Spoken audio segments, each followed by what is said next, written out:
How do you turn the advice that you give out for free into a legitimate business that you can operate with integrity? Hi, welcome to another episode of Business Mindset Mastery. My name is Heather Gray. I'm a mindset and performance coach for business owners, leaders, and entrepreneurs. You can always find me over at choosetohaveitall.com. And for today's conversation, we're heading back to the beginning, to when you get the idea, when you recognize that you have a skill set that solves someone else's pain point, when you realize that things that you help people with for free are the same things that other people make money doing and selling. When you start to think about yourself as a business owner, how do you begin? What are the first steps you take? How do you know if you're just talking nonsense to yourself or if perhaps you're sitting on something real? It can be really hard to find your way and figure it all out and to know what is a logical question from a mindset gremlin that's just gnawing at your toes that you have to kick to the curb. Let's dive into today's listener question for a little bit of context to the conversation. Here it goes.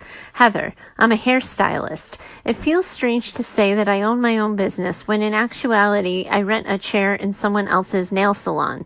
To be honest, I do that for two reasons. One, to reduce overhead, and two, because I know there's more I need to learn about owning my own business before I can open up a salon.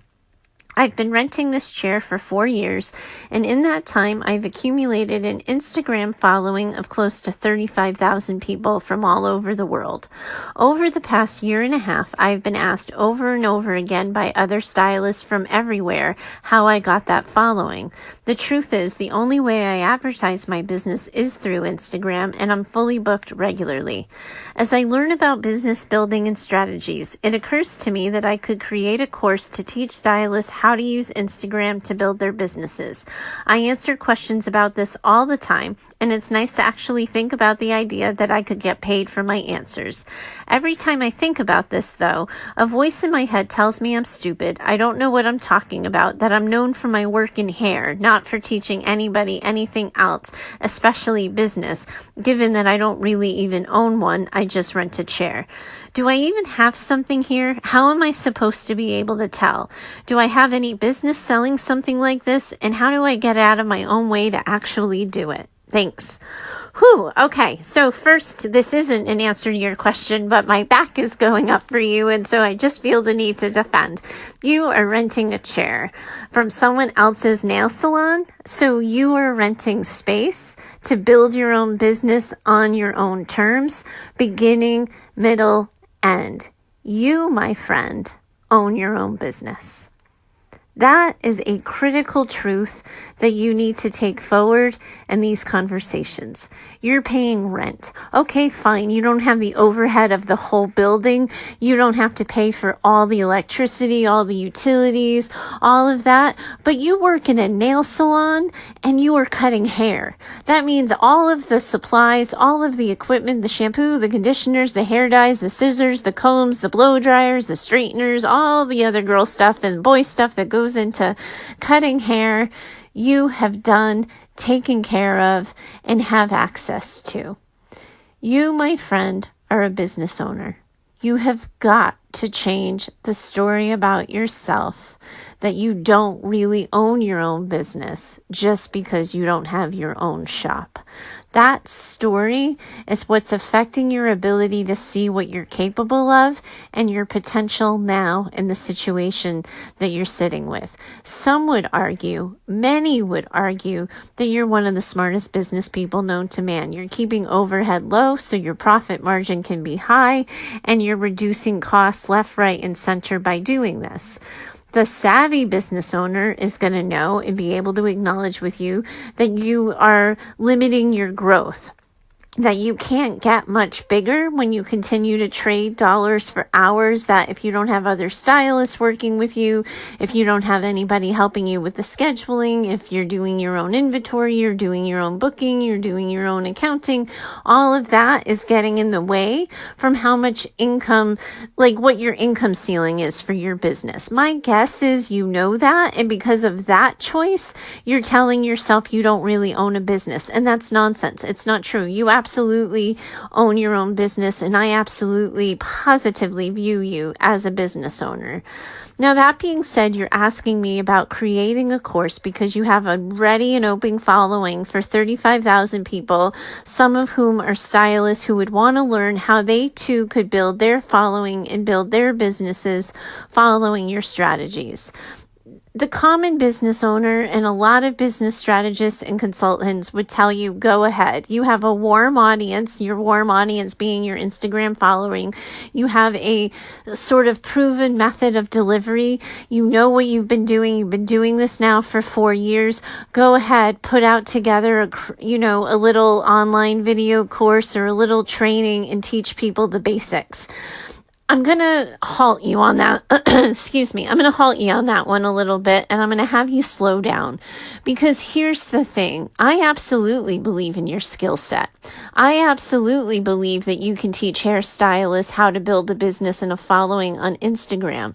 But here's my challenge to you, and I think if you do a gut check, you're going to recognize yourself in this.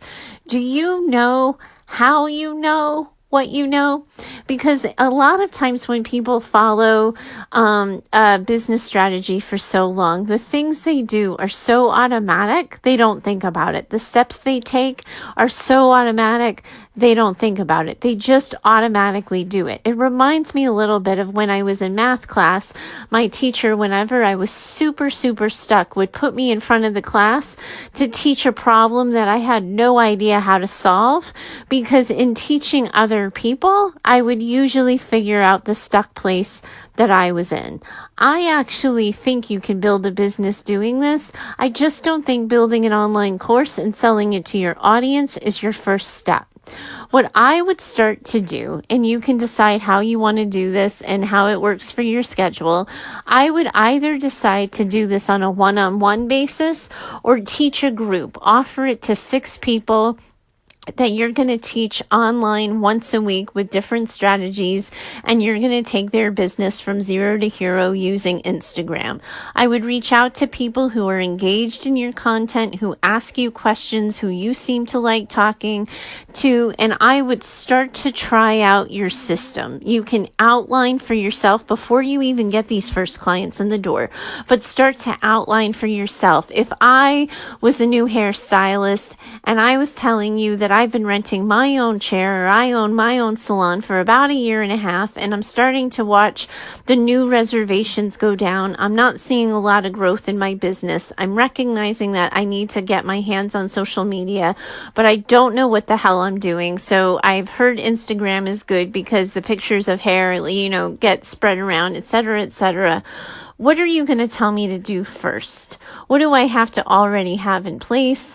What kinds of things do I need to know? What are the backstage secrets that you've accumulated over time that you've never thought that you have to say out loud? I would draft as much, and maybe you've already done this, in preparation for even asking me the question, but I would draft as much information as possible to get people from no Instagram following to an Instagram following that, supports their business. Look at all the steps that you outline, and then I would start to think about who can you approach with this system to say, hey, I think I'm going to be creating an online course teaching other hairstylists how to build their businesses on Instagram. Would you be interested in being a tester of my program?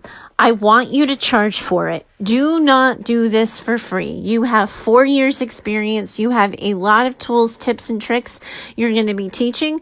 You don't have to sell it at the highest cost, but you at least, at the very, very least, need to look at the income you would be losing by not cutting hair for the time that you're delivering that course, and at least trade that off so that the money you make teaching the course at least equals, if not exceeds, the value you would be adding to your bottom line if you were simply cutting, coloring, and taking care of hair. You don't want to lose money on this deal because you don't have to. You have the experience. What you don't have, and what's making you feel insecure, is the lack of a system. If you can get your system tight, if you can either work with 6 to 10 people one-on-one doing this, you are going to feel so much more confident selling it as an online course or an online offering. So you got to get your reps in. I talked to you on the show, not you personally, but I talked on the show a couple of weeks ago about getting your reps in and the hard truth about why new businesses fail. That's the episode you have to go back to if you haven't listened to that one. And the reality is too many people try to go from the first day of school to graduation and skip all the steps in between, and then they expect to be business owners that are making really good money at the end of it. It just doesn't work that way. But if you can get your reps in with 6 to 10 people, either one-on-one or in a group, you will start to notice a couple of things. The first thing you'll figure out is the things that are obvious to you, but that you still have to say out loud. You will start to get a rhythm and an order for how to do things when you give someone a direction and you realize that they have to backtrack and go back and do 2 different things. You'll be able to change the order of your curriculum. You'll be able to streamline and edit out and censor the junk that's just kind of like extra and unnecessary and gets in the way of the point. You will be able to see yourself as someone who can help stylists streamline their success using Instagram by doing it a couple of times. I absolutely think you have a moneymaker here. I think you have a business here. I love that it's niche specific. I think it's really helpful and will make it so much easier for you to connect with stylists if they know that you're simply doing this for other stylists. There's so many ideas here, but I do think you have to get your reps in. Try it a couple of times. Get your system straight. And then as you're doing that, I would encourage you to do a little bit of a gut check. Do you like doing that kind of work? Do you find yourself wanting to do more of it? Do you enjoy doing it one-on-one? How does the group aspect start to feel? Are you okay working with people online? Would you prefer to keep it more local? If you do local, by the way, you got to be careful because you don't want to be teaching your competition how to compete with you better. But how does it feel with you? Do the gut check. See how you move through the world with it. Allow yourself to be curious and open to possibility, and allow yourself to start at the bottom, be curious, and see what happens next. That is going to be the next layer to the foundation of your business. You already have an incredible foundation. You have 4 years of success, largely fully booked, managing your overhead with ease, and keeping a regular, steady stream of clients. Now you're adding a leg and an arm to the business that you've never done before. So in some ways, you're going to be starting out and it's going to be like you're brand new all over again. So you have to give yourself that room and that permission to be brand new all over again, to learn the lessons, to figure out what worked, to figure out what didn't. And then when you really think you've got something, when you know the system and you know that step 1 is this, step 2 is that, you can ask yourself, do I really want to do this as an online course? Is that still my calling? Do I feel more compelled to offer it as a group program? How do I best want to treat people, help people, serve people around this pain point? You can decide for yourself, and then that's grabbing the hands of your business with both hands and just going for it. I absolutely talk to you as a fellow business owner. I positively believe you are one, and now you're looking to up level. How about that? And just a simple question to a simple podcast, the story and the ending to the story that you have about yourself has now changed. So welcome to it, business owner. I really look forward to hearing what happens next. Thanks so much for joining me today. Thanks to everybody listening in. If you want to keep the conversation going, a good place to do that, I haven't reminded you guys in a while, but I do have a Facebook group. It's Choose to Have It All. So if you went to facebook.com/groups/Choose to Have It All, you can find me there. We keep the conversation going about each day's podcast over there. And if you have a question that you'd like my 2 cents on, you can always find me over at heather@choosetohaveitall.com. Thanks so much for joining me today. I look forward to talking to you next time. Bye for now.